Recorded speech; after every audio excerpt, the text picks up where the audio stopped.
하나님 말씀 이사야서 62장 1절에서부터 먼저 5절까지 봉독하겠습니다. 하나님 말씀 이사야서 62장 1절에서부터 5절까지 먼저 봉독하겠습니다.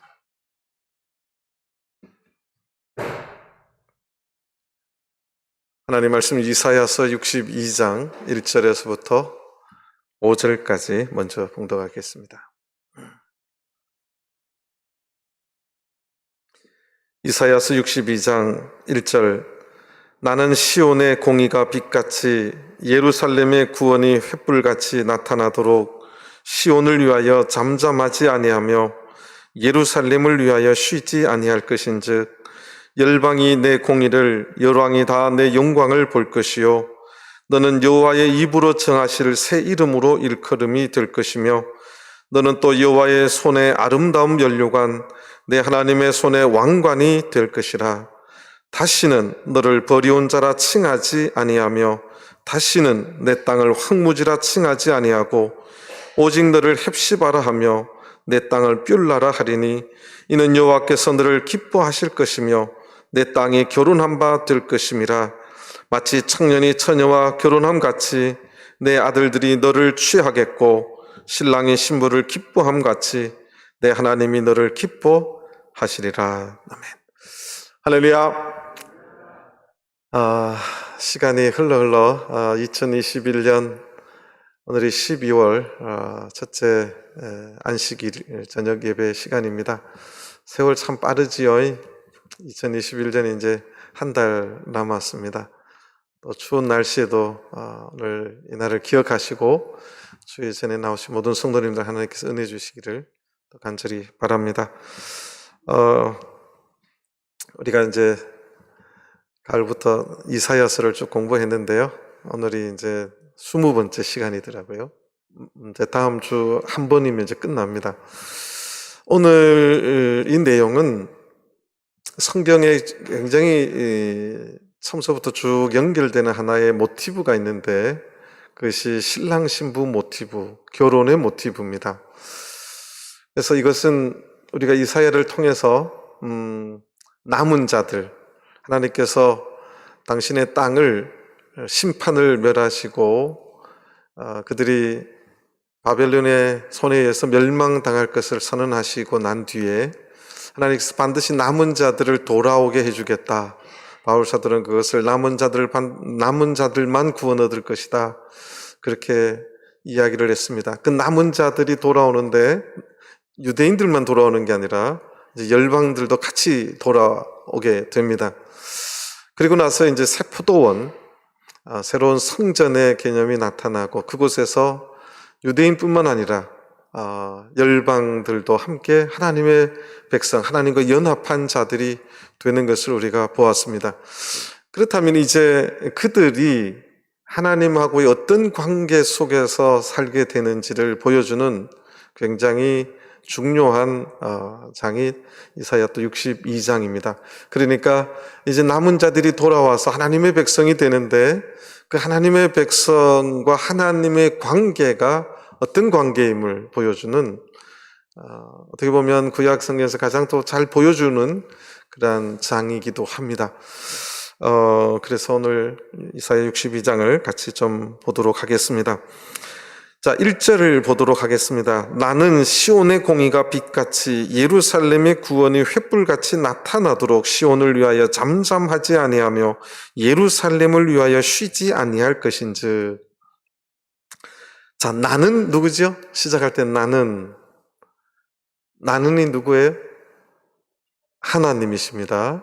근데 오늘 이 본문을 원어로 보면 시작이 시온의 공의 이게 아니라 시온을 위하여 잠잠하지 아니하며 예루살렘을 위하여 쉬지 아니할 것이다. 나는 시온을 위해서 잠잠하지 아니하고 예루살렘을 위해서 쉬지 아니할 것이다.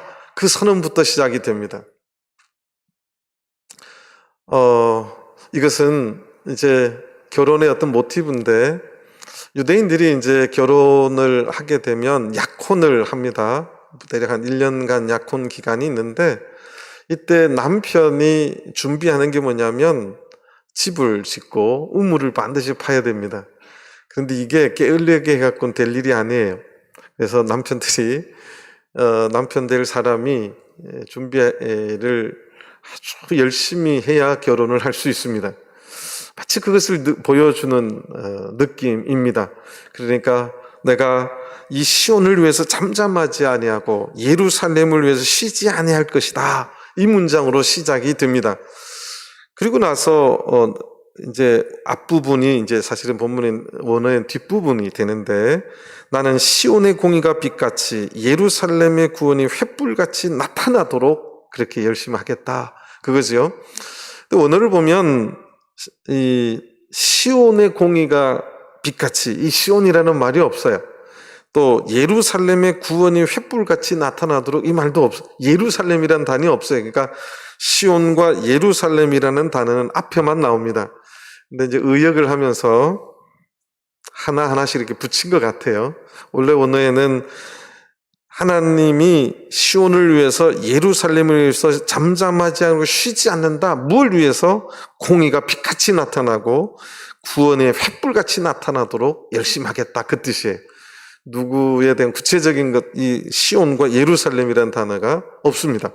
근데 이렇게 짝을 맞추기 위해서 하나씩 이렇게 붙인 것 같습니다. 자, 신랑은 집을 준비하고 우물을 준비해야 되는데, 예수님, 신랑 대신 이 하나님은 이제 공의와 구원을 횃불같이 나타내도록 열심히 하겠다. 그렇게 선언합니다. 이 빛같이, 횃불같이라고 하는 것은 대조적인 단어예요. 그림 언어인데 어두움을 전제로 말하는 것이죠.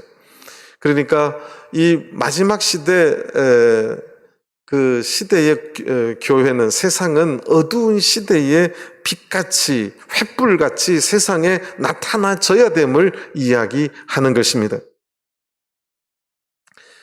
그런데 공의가 빛같이, 구원이 횃불같이 나타나도록 그렇게 열심히 하겠다. 잠잠하지 않겠다. 이 공의는 심판을 말하고 또 구원의 하나님의 성역 자체가 공의로 일하십니다. 그런데 그 공의를 빛같이 나타내고 구원을 횃불같이 나타낼 것이다. 자, 그때 제가 이제 구원이라고 하는 원어를 보고 깜짝 놀랐어요. 원어로 예슈아라고 적혀 있어요. 히브리 말로 예슈아가 누군지 아세요? 예수님이세요. 제가 이제 그게 이제 워드플레이예요. 예수님의 뜻이 이제 나와 있는데, 예수님의 뜻이 우리가 마태복음 1장 21절에 나타나죠. 마태복음 1장 21절에 보면, 아들을 낳으리니 이름을 예수라 하라. 이는 그가 자기 백성을 저희 주에서 구원할 자이십니다. 예슈아가 구원이라는 말이자 예수님 이름 예슈아 똑같은 거예요. 이게 이제 워드플레이죠. 굉장히 어떤 약간의 그 묵시의, 계시의 느낌이 있는 단어예요. 그러니까 마지막 시대가 되면 공의를 빛같이, 예슈아를 횃불같이 나타내도록 열심히 하겠다. 이게 하나님의 선언이세요. 굉장히 놀랄 말입니다. 그러니까 이것을, 예슈아라는 말을 예수님으로 적용하면 마지막 시대가 되면 그 세상 깜깜한 그곳에 내가 나의 공의를 빛같이, 예수님을 횃불같이 나타내도록 마지막이 되면 내가 최선을 다해서 노력하겠다. 그것이 하나님의 예언의 말씀이에요. 계시의 말씀이에요. 그렇다면 이사야가 이 말씀에, 이사야 시대에 이 말씀을 한 것은요, 엄청난 그 예언의 범위가 엄청난 넓은 말이죠. 그래서 회복된 이제 마지막 시대의, 교회 시대에 이렇게 하나님께서 내가 그들을 위해서, 열방을 위해서, 열왕이 구원 얻게 하기 위해서 그렇게 최선을 다해서 노력하겠다. 이 시온과 예루살렘은 이제 새로운 남은 자들과 열방을 통해서 회복된 마지막 시대의 교회를 나타내는 의미입니다. 그러니까 마지막 교회를 위해서 내가 공의를 빛같이, 구원을 횃불같이, 예수아를 횃불같이 그렇게 나타내겠다. 이것이 하나님의 선언이에요. 그러니까 하나님께서는 이 오늘날 이 땅의 교회, 구원받은 백성들을 위해서 잠잠하지 않으시는 하나님, 쉬지 않으시는 하나님, 열심하시는 하나님이라는 사실을 기억하셔야 됩니다. 그런데 조금 있으면 그 하나님을 성가시게 하라고 하나님 부탁해요. 성가시게 하라고. 오늘날 교회의 임무는 이 일한 하나님, 열심히 하겠다고 열정을 가진 하나님을 귀찮게 해야 돼요. 성가시게 해야 됩니다. 자, 2절을 보겠습니다. 열방이 내 공의를, 열왕이 다 내 영광을 볼 것이요. 이 공의와 구원과 영광을 연결시켜 놓고 있습니다. 그래서 열방이 그 공의를 빛같이 나타날 때 그 공의를 볼 것이고, 열왕이 다 그 구원의 영광을 볼 것이다. 그렇게 말해놓고 있습니다. 너는 여호와의 입으로 정하실 새 이름으로 일컬음이 또 될 것이다. 너는 이제 하나님께서 여호와의 입으로 정하실 새 이름으로 일컫게 될 뜻인데, 그 이름이 뭐냐? 이제 4절에 나옵니다. 3절 보시겠습니다. 너는 또 여호와의 손에 아름다운 면류관, 내 하나님의 손에 왕관이 될 것이다. 이것이 이제 킹십이라고 하는데요. 하나님께서 아담과 하와를 만드시고 에덴 동산을 지으시고 축복을 하실 때 그것을 다 위임해 주셨어요. 다스리고 정복하고 충만하라고. 그것이 이제 왕으로서, 이게 나의 형상할 때 그 형상이 있잖아요. 지금 많은 옛날 고대 왕들이 여기가 내가 통치했던 지역이요, 여기가 내 통치했던 데요 할 적에 이렇게 자기 형상의 동상을 거기다 세워놓습니다. 하나님의 형상으로 만들어진 우리는 하나님의 대리 통치자예요. 왕이십니다. 제가 이제 짧게 그렇게 설명하겠습니다. 그런데 이제 마지막 시대에도 하나님께서 여호와의 손에 그 아름다운 면류관이, 우리는 하나님의 손에 아름다운 면류관이고 내 하나님의 손에 왕관이 될 것이다. 이것은 이 시대에 이제 하나님의 나라에 저는 이것을 왕노릇한다. 그렇게 저희 교회는 그 천년 왕국이 예수님 재림에서 또 천년의 세월이 흘러서 또 주님이 재림하는 삼림을 주장하지 않습니다. 성경은 그렇게 말하고 있지 않아요. 그렇다면 오늘 저희들은 이제 현천년설이다. 저는 이제 제목을 무천년설이 아니라 지금이 천년의 시간이에요.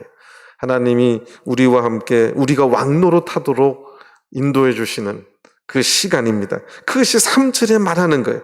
너는 또 여호와의 손에 아름다운 면류관, 내 하나님의 손에 왕관이 될 것이다. 하나님의 백성으로 우리가 능히 사탄을 예수 그리스도 이름으로 물리칠 수 있을 때 이미 우리는 하나님의 나라가, 사탄이 이미 우리가 능히 물리칠 수 있다면 그것이 이미 하나님의 나라이고 우리가 왕노릇하는 그러한 시기라는 것입니다. 4절을 보시겠습니다. 다시는이라고 하는 것은 하나님하고 우리의 관계가 처음에는 선택받은 백성이라 그랬어요. 선택된 자들이었습니다. 그러다가 하나님의 말씀을 듣지 아니하고 순종하지 않을 때 우리는 버림받은 자들이 되었어요. 그러다가 이제 다시는이라는 말은 이제 남은 자들이 돌아와서 하나님이 백성이 되었는데 다시는 너를 버리운 자라 칭하지 아니할 것이다. 다시는 너를 버리운 자라, 히브리 말로 아주바예요. 아주바. 다시는 너를 아주바라고 칭하지 않고 다시는 내 땅을 황무지라 쉐마마예요. 황무지가 쉐마마인데 다시는 너를 아주바라 쉐마마라 하지 않고 너를 뭐라고 새 이름으로 이렇게 되느냐? 오직 너를 헵시바라 하며 내 땅을 뷸라라 할 것이다. 성경에 히브리 말을 직접 적어 놓은 데가 별로 없는데요. 여기에 이제 직접 적어 놨어요. 헵시바가 히브리 말로는 헤프지바예요. 헤프지바. 뷸라가 히브리 말로 베올라예요. 베올라. 헤프지바, 베올라. 헤프지바가 뭐냐? 나의 기쁨이 너에게 있다. 이거예요. 사랑하는 사람이 자기가 사랑하는 여인을 향해서 나의 모든 기쁨이 너에게 있다. 그럴 때 그걸 헤프지바 이렇게 이야기하는 거예요. 제가 깜짝 놀랐는데 유대인들이 지금 이스라엘에도 여자 이름 중에 헤프지바가 많대요. 헤프지바. 아버지가 나의 기쁨이 너에게 있다 이렇게 하겠죠. 그래서 헤프지바 이렇게 이름을 많이 짓는다고 제가 이렇게 들었습니다. 나의 기쁨이 너에게 있다. 하나님께서 이제 우리를 버리운 자다. 버림받은 백성이다. 아주바가 이제는 헤프지바가 될 것이다. 다시는 너를 버리지 아니하고 내가 기뻐하고 사랑하고 좋아하는 기뻐하는 그런 자로 내가 여길 것이다. 그렇게 말하는 것이에요. 하나님이 우리를 보면 기뻐하신다는 사실이에요. 기억하시길 바랍니다. 저는 우리 성도님들의 가정이 하나님이 기뻐 보시는 가정이 되기를 간절히 바랍니다. 저는 우리 전주교회가 하나님이 기뻐하시는, 우리 전주교회를 보면 하나님의 기쁨이 넘치는 그런 교회가 되기를 간절히 바랍니다. 그러니까 버리운 자 아주바에서 회복된 헤프지바가 된다는 것이죠. 하나님의 기쁨이 이곳에 있음을 선언하는 거예요. 다시는 버리지 아니하고, 다시는 아주바로 버리지 아니하고 내가 너를 기뻐하는 사랑하는 자로 여기겠다. 다시는 버리지 않겠다. 이것이 하나님의 선언이에요. 그 다음에 오직 너를, 내 땅을, 자, 사절을 잘 보면 너를, 그 다음에 내 땅을 이렇게 말해요. 사람을 말하고 그 다음에 땅을 말합니다. 하나님은 항상 아브라함을 부를 때도 아브라함을 불러주시고 내가 내게 지시하는 땅으로 가라. 땅을 말해요. 애굽을 나올 때도 출애굽할 때도 가나안 땅, 젖과 꿀이 흐르는 가나안 땅으로 가야 된다. 땅을 이야기합니다.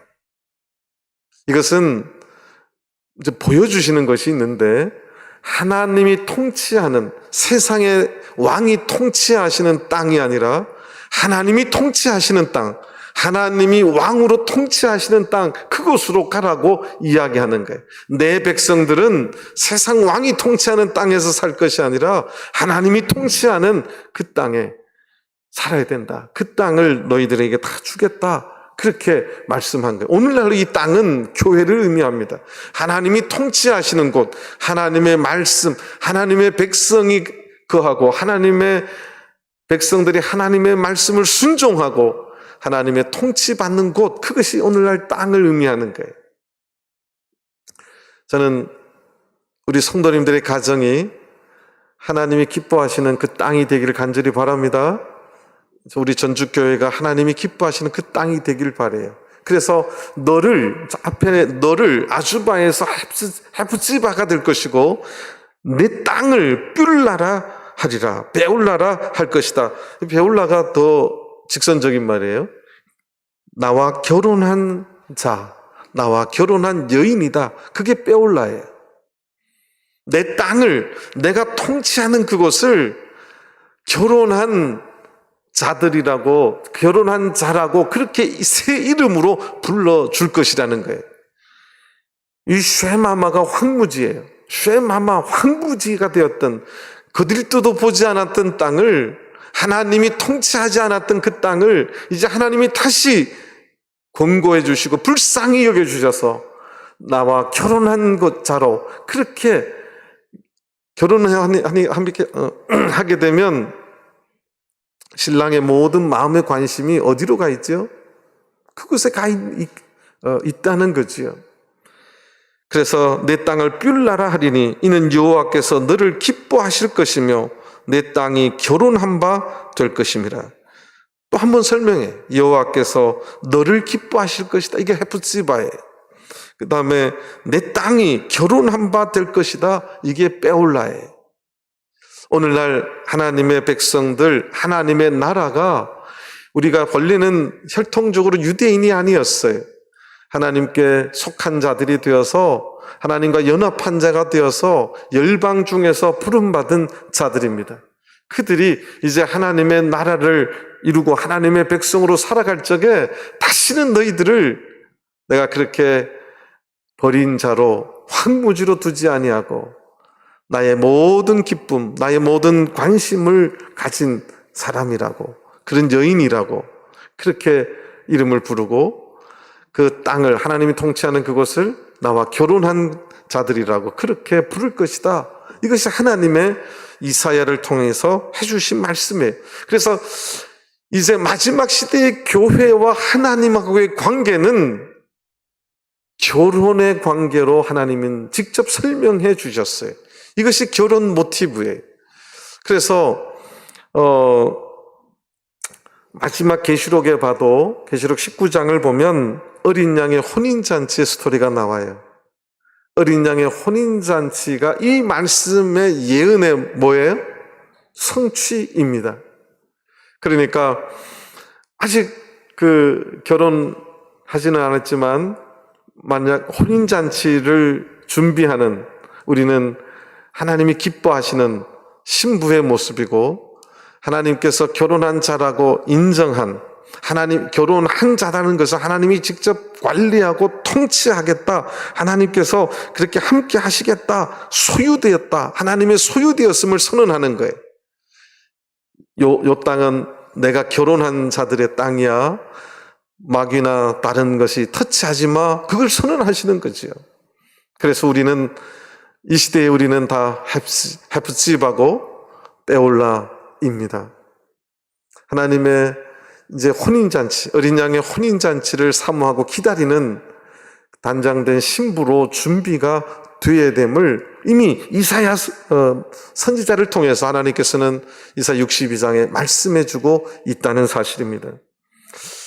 이 결혼 모티브가 예수님께서 이 땅에 오셔서 요한복음 2장을 잠깐 보시겠습니다.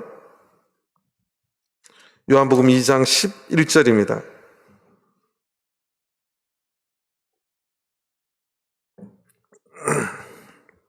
요한복음 2장 11절. 요한복음 2장 1절은 가나의 혼인잔치에 대한 말씀입니다. 가나의 혼인잔치에 대해서 성경은 뭐라고 진술하느냐? 요한복음 2장 11절, 예수께서 이 처음 표적을 갈릴리 가나에서 행하여 그 영광을 나타내심에 제자들이 그를 믿으니라. 처음 표적이라는 표현이 의미 있는 말이에요. 표적은 뭐냐면 세메요입니다. 하나님이 뭔가를 보여주면서 이게 지금 내가 너희들한테 보여주는 뜻이야, 그 뜻이에요. 사인이라는 뜻이죠. 그러니까 이사야 선지자를 통해서 너희들은 내가 기뻐하는 자들이야, 또 내가 결혼한, 내가 통치하는, 나를 믿는 그들은 베올라들이야, 그렇게 말씀해 주셨는데 그것을 지금 보여주는 거예요. 유대인들에게 있어서 결혼잔치는 가장 기쁨이 넘치는 잔치예요. 그 다음에 그 잔치에서 가장 빼놓을 수 없는 기쁨을 주는 것이 여기서 나오는 포도주입니다. 우리가 말하는 술이 아니라 그 그들이 그 포도를 이렇게 즙에 짜서 틀에 만들어 담아놔요. 그러면 이게 자동적으로 발효된 술 같지 않은 그 음료가 됩니다. 유대인들에게 있어서 입에 달콤함을 제공하는 두 가지가 있는데 그 중에 하나가 포도즙이에요. 달콤함이 없어요. 당시 시대는 가공된 달콤함이 없어요. 대추 야자를 꽃감같이 말린 거하고 이것이 사람 몸을 가장 달콤하게 해주는, 그래서 이 포도주는 유대인들에게서 큰 기쁨을 상징하는 것입니다. 그런데 그것이 기쁨이 없을 때 예수님께서 그 혼인잔치에 처음으로 이적기사라고 표현하지 아니하고 세메ион이다, 표적이다, 그 신랑으로서 이 땅에 기쁨을 주고 내가 이 땅의 백성들에게 당신의 공의와 구원을 횃불같이 나타내던 그 신랑의 모습을 지금 처음으로 보여주고 있음을 이야기하는 것입니다. 그래서 5절을 보시겠습니다. 5절을 보시겠습니다. 마치 청년이 처녀와 결혼함 같이 내 아들들이 너를 취하겠고 신랑이 신부를 기뻐함 같이 내 하나님이 너를 기뻐하시리라. 자, 여기에 마치 청년이 처녀와 결혼함 같이 결혼으로 계속 설명하는 거예요. 내 아들들이 너를 취할 것이다. 이 너는 예루살렘 성을 말해. 그러니까 내 아들들이라는 것은 이제 하나님의 백성이 된 그 자들이 예루살렘 성을 취하겠고 그것은 거주한다는 뜻이에요.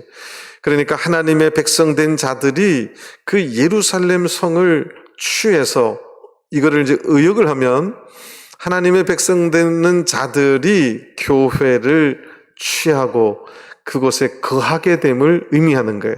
그러니까 마치 청년이 처녀와 결혼한 것처럼 내 아들들이 하나님의 선택된 자들이 예루살렘을 오늘날로 보면 교회입니다. 예루살렘은 하나님과 결혼한 땅이에요. 그 땅을 취한다는 것은 그곳에 거한다는 것을 의미하는 것입니다. 그 다음에 신랑이 신부를 기뻐함 같이 네 하나님이 너를 기뻐하실 것이다. 그러니까 이제 마지막 시대의 교회를 계속해서 결혼 모티브로 설명하고 있어요. 우리가 교회에 나올 적에 어떤 마음으로 나와야 되느냐?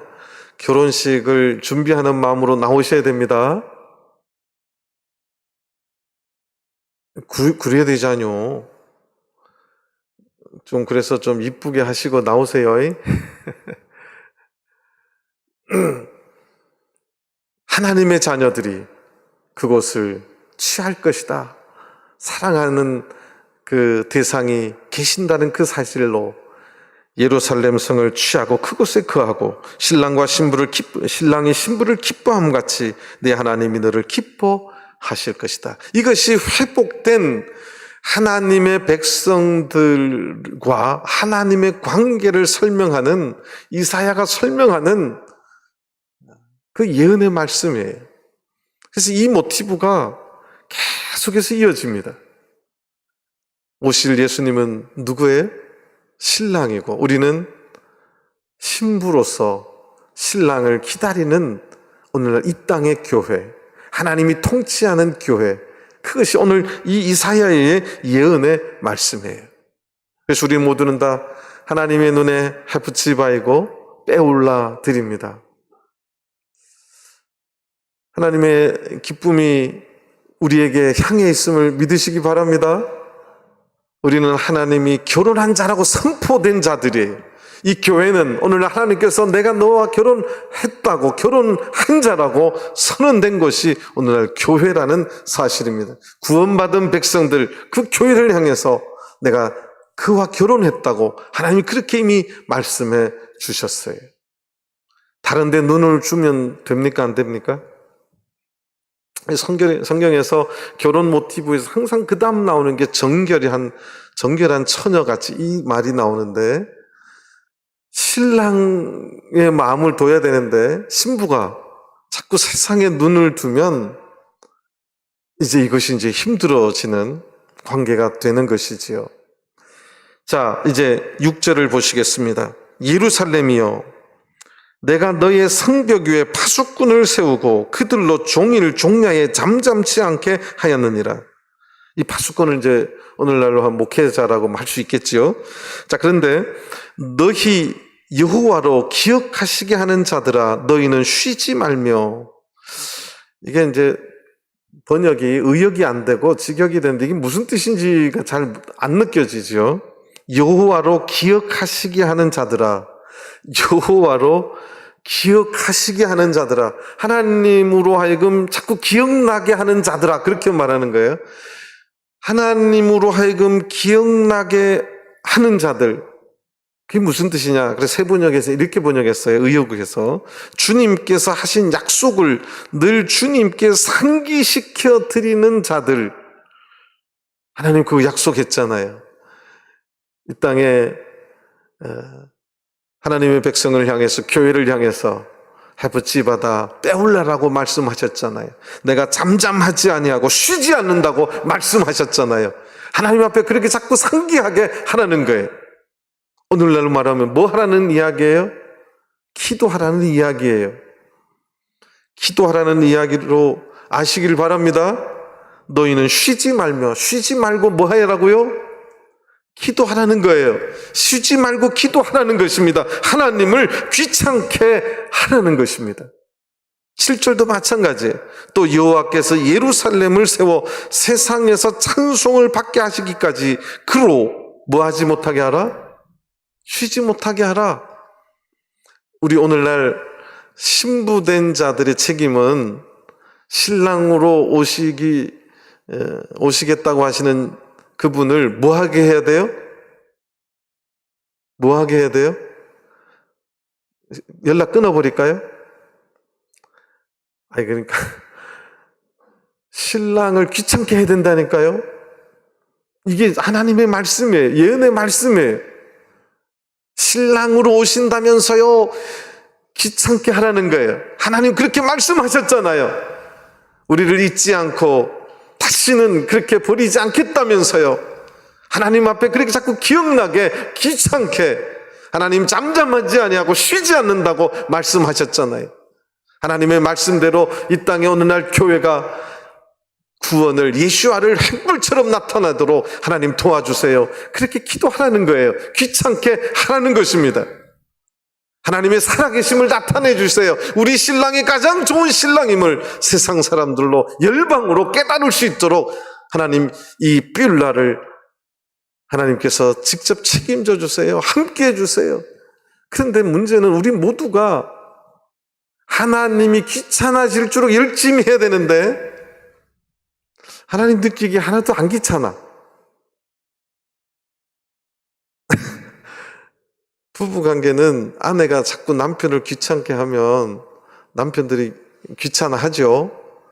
근데 우리 하나님은 통이 크신지 웬만큼 귀찮게 해서는 귀찮음을 못 느끼시는 분이세요. 이거 알아들으셔야 되는데, 저는 우리 전주교회 모든 성도님들이 신랑 예수님을 귀찮게 하시는 성도님들이 되시기 바랍니다. 이제 고만와 알았어 할 때까지 우리의 신앙이 뜨거워야 돼요. 신랑이 신부를 보고 잡아서 눈을 뜨고 봐도 교회도 잘 안 와. 안 귀찮아. 이렇게 보고 싶어도 잘 가끔 가다 오고, 좀 귀찮음을 받고 싶은데도 전혀 별로 기도도 안 하고, 하나님께서는 이사야 선지자를 통해서 귀찮게 하라는 거예요. 이게 오늘날 교회의 이 뷸라된 이 땅에 하나님의 백성들이 할 수 있는 그 신랑과의 연락 속에서, 하나님과 우리와의 관계 속에서 우리가 할 수 있는 한 가지예요. 저는 우리 전주교회 모든 성도님들 가정과 교회가, 저는 이 교회가 하나님을 성가시게, 하나님을 귀찮게 하게 되길 바랍니다. 제가 우리 성도님들을 보면 심성이 너무 착해요. 천성적으로 나는 남을 귀찮게 못이여. 뭘 자꾸 그렇게 귀찮게 해요. 알아서 하겠지.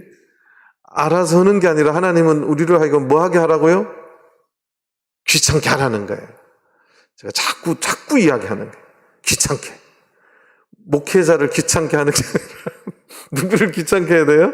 하나님을 귀찮게 해야 돼요. 하나님. 자, 7절. 또 여호와께서 예루살렘을 세워 세상에서 찬송을 받게 하시기까지 그로 쉬지 못하게 하라. 8절. 여호와께서 그 오른손 그 능력의 팔로 맹세하시되 내가 다시는 내 곡식을 내 원수들에게 식물로 주지 아니하겠고 너의 수고하여 얻은 포도주를 이방인으로 마시지 않게 할 것인즉 오직 추수한 자가 그것을 먹고 나 여호와를 찬송할 것이요 거둔 자가 그것을 너의 송곳들에서 마시리라 하셨느니라. 10절.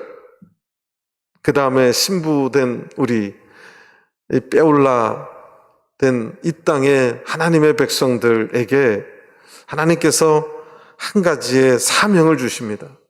그것이 10절부터 12절입니다. 여기 10절에 사실 동사가 5개가 나오는데요.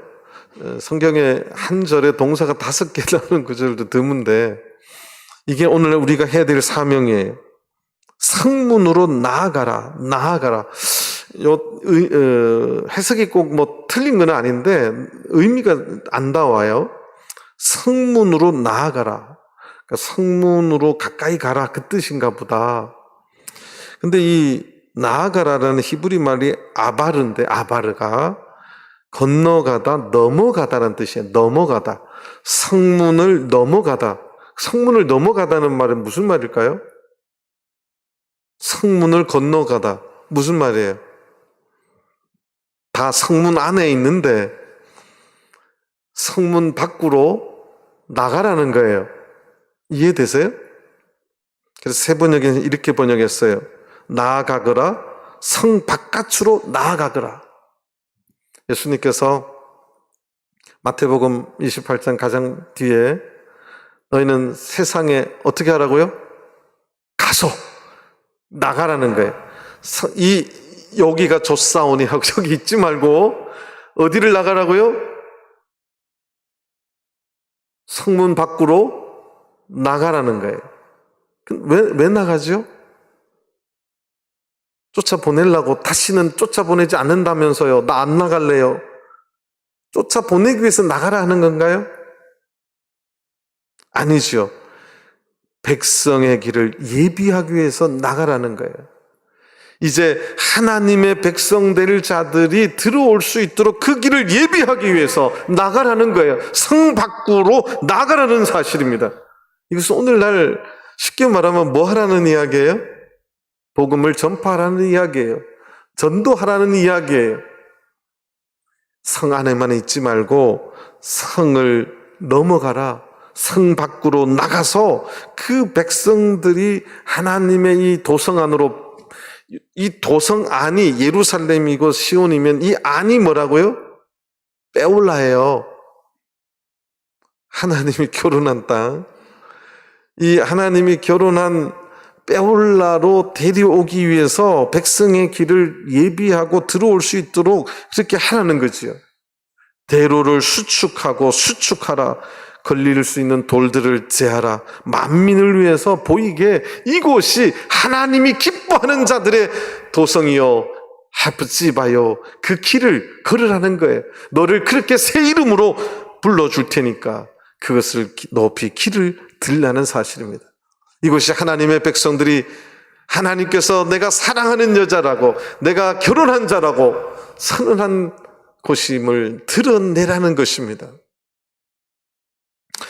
오늘날 이 교회는 하나님의 신부들입니다. 근데 이 신부들의 사명이 가만히 있으라는 이야기가 아니라 세상 밖을, 성문을 바깥으로 나가라는 거예요. 나가서 그들이 이제 하나님의 백성이 또 될 수 있도록 백성의 길을 예비하고 대로를 수축하고 돌을 제하고 만민을 위해서 길을 들어야 된다. 이것이 오늘날 삐울라에 살아가는 백성들, 삐울라의 땅에 거하는 백성들, 하나님이 통치하는 백성들에게 하나님이 주시는 사명이었습니다. 저는 우리 전주교회가 그런 교회가 되길 간절히 바랍니다. 하나님을 좀 귀찮게 하고 깃발을 높이 들 수 있는 그런 교회가 되기를 간절히 바랍니다. 11절, 여호와께서 땅끝까지 반포하시되 너희는 딸 시온에게 이르라. 보라, 내 구원이 임하느니라. 11절, 보라. 성경에 이 보라라고 나오면요, 굉장히 의미 있고 중요한 말을 선언할 때 보라, 이게 나와요. 내 구원이 임하느니라.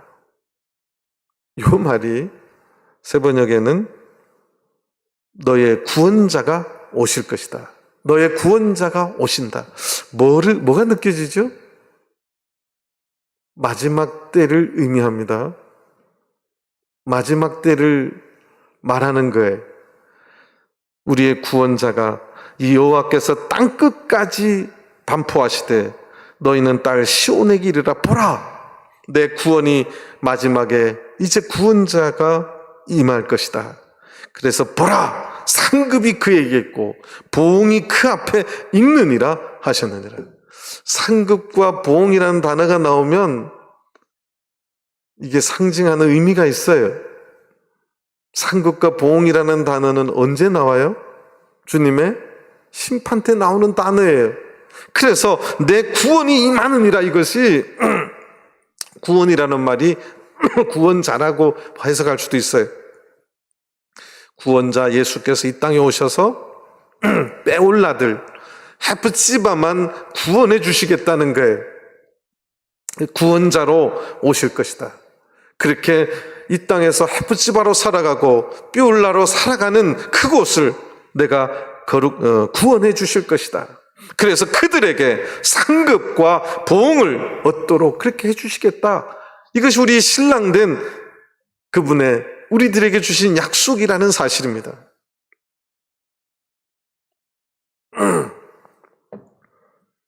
주님이 언제 오실지는 아무도 몰라요. 그래도 우리가 주님 오시는 그날까지 우리가 뷸라의 땅에 살아가는 우리들은 이 주님의 이 사명대로 이 땅에 하나님의 기쁨을 온몸으로 받는, 하나님의 사랑받는 백성으로 이 사명을 감당할 수 있게 되기를 간절히 바랍니다. 한 해가 다 되면서 사실 올해 교회 표까지 아주 멋지게 했는데 코로나 때문에 아무것도 못했어요. 하나님 앞에 참 부끄럽지요. 우리 성도님들이 좀 부끄러울 줄 알아야 되는데 조금 뻔뻔하시네요. 저는 겁나게 부끄러웠어요. 이 말씀을 준비하면서. 어찌까이 우리 저기 성문 밖으로 나가들도 못했는데 어찌까이. 이것은 하나님의 기쁨을 받는, 결혼한 그 뷸라의 땅에 살아가는 하나님의 백성들의 모습은 아닙니다. 저는 우리가 비록 여러 가지 어려운 상황에 있더라도 이 사명감을 꼭 잊지 않고 살아가는 하나님의 귀한 백성들 다 되었으면 좋겠습니다. 하나님이 가장 기뻐하시는 신분은 뭐냐? 이 사명을 감당하는 자들이죠. 그들에게 하나님의 상급과 하나님의 보응을 약속해 주시겠다는 겁니다. 하늘나라 가서 부끄러운 구원이 아니라 하나님의 상급과 보응을 좋은 것으로 풍성하게 받는 성도님들 되시길 바랍니다. 주님은 반드시 오실 것입니다. 12절, 마지막에 이러한 하나님의 구원이 있을 때 사람들이 너를, 이게 3인칭 남성 복수예요. 그들을, 3인칭 그들을, 하나님의 백성들을 일컬어 거룩한 백성이다, 여호와의 구속하신 자라. 이 구속이라는 말, 주님께서 속량하신 백성이다. 새 번역에는 그렇게 번역했어요. 주님께서 속량하신 백성, 구속하신, 그러니까 대가를 지불하고 그 죄의 값을 지불하고 핏값을 통해서 지불하고 구속해낸 백성이다. 거룩한 백성이다. 그 다음에 또 너를, 이 너를은 예루살렘을 말합니다. 사람을 말하는 게 아니에요. 예루살렘을 일컬어 찾음받은 자요 버리지 아니한 성읍이라 하리라. 우리 하나님을 믿는 백성들을 향해서는 거룩한 백성이다, 거룩한 백성이다. 여러분들 성경에 거룩한 백성이라는 것이 어디서 처음 나오는지 아세요? 거룩한 백성. 출애굽기 19장을 보시겠습니다.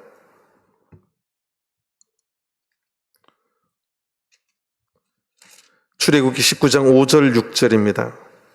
세계가 다 내게 속하였나니 너희가 내 말을 잘 듣고 내 언약을 지키면, 조건문이에요. 지키면 너희는 열국 중에서 내 소유가 되겠고, 이게 내 소유, 내가 결혼한 자다, 내 기쁨이 그에게 있다, 하프지바 삐올라, 그것이 내 소유가 되겠다고 하는 이야기예요. 6절 너희가 내게 대하여 제사장 나라가 되며 거룩한 백성이 되리라. 너는 이 말을 이스라엘 자손에게 고할지니라. 자, 이것이 신의 산 언약, 하나님 백성 언약이라고 이야기합니다. 하나님의 말씀을 지키고 언약을 지키면 하나님의 소유가 되고 내게 대해 제사장 나라가 되고 거룩한 백성이 될 것이다. 그렇게 이야기하고 있어요. 사람들이 우리를 향해서 거룩한 백성이다. 하나님 여호와의 속량된 구속하신 자라 그렇게 대할 것이고 이 예루살렘 오늘날 이 교회를 이끌어 찾은 바 된 자라는 것은 뭐가 전제가 돼야 돼요? 버려졌다가 찾아진 거죠. 그래서 세 번역에는 이제 하나님께서 사랑한 도성이다. 찾은 바 된 사랑하는 도성이다. 그렇게 번역을 해놨는데요. 오늘 이 교회가 이른비 성령을 통해서 교회가 있었다가 교회가 살아 이 땅에 교회가 버려졌다가 늦은비 성령을 통해서 교회가 다시 찾은 바 된 교회가 되었어요. 다시는 그들을 버리지 않겠다는 거예요. 다시는 그들을 쉐마마 하지 않겠다는 거예요. 삐울라라 하겠다는 거죠. 여호와의 찾은 바 된 자여 교회여 버리지 아니한 성읍이다. 그렇게 할 것이라는 것입니다. 자, 이것이 62장의 결혼 모티브로 하나님께서 이사야 선지자를 통해 주신 예언의 말씀이에요. 저는 우리 전주교회 모든 성도님들이 나는 하나님의 기뻐하심을 온몸으로 받는 성도임을 꼭 기억하시길 바랍니다. 우리에게 믿음 생활하는 이 교회가 하나님이 너와 결혼했다고 선언된 뷸라의 땅임을 기억하시게 되길 바라요. 그리고 그 뷸라의 땅에 살아가는 성도들이 반드시 기억해야 될 것은 사명입니다. 성문을 어떻게 하라고요? 이 뷸라의 땅에서 여기만 살아야 돼요? 어떻게 해야 돼요? 세상에 나가야 돼요. 성문 밖으로 나가야 돼요. 그곳에서 하나님의 백성들이 다시 그곳을 찾아올 수 있도록 길을 높이 들고 그들이 올 수 있도록 길을 예비하고 대로를 수축하는 이사야서 앞부분에 길을 예비하고 하는 것은 열방이 오도록 그렇게 예비하고 대로를 수축하라. 여기에서는 백성의 길이라고 이 하나님께서 선택하신 그 백성들이 이제 마지막 구원의 방주에 들어올 수 있도록 그 길을 예비하고 대로를 수축하고 오늘날 이 뷸라의 땅에 사는 자들이 해야 될 마지막 임무가 그거임을 알려주시는 것입니다. 저는 우리 전주교회가 하나님이 가장 기뻐하시는 헤프지바 하나님이 결혼했다고 선언하시는 그러한 하나님의 온몸으로 사랑받는 뷸라의 땅이 되기를 간절히 바랍니다. 우리 성도님들의 가정이 그러한 가정이 되기를 간절히 바랍니다.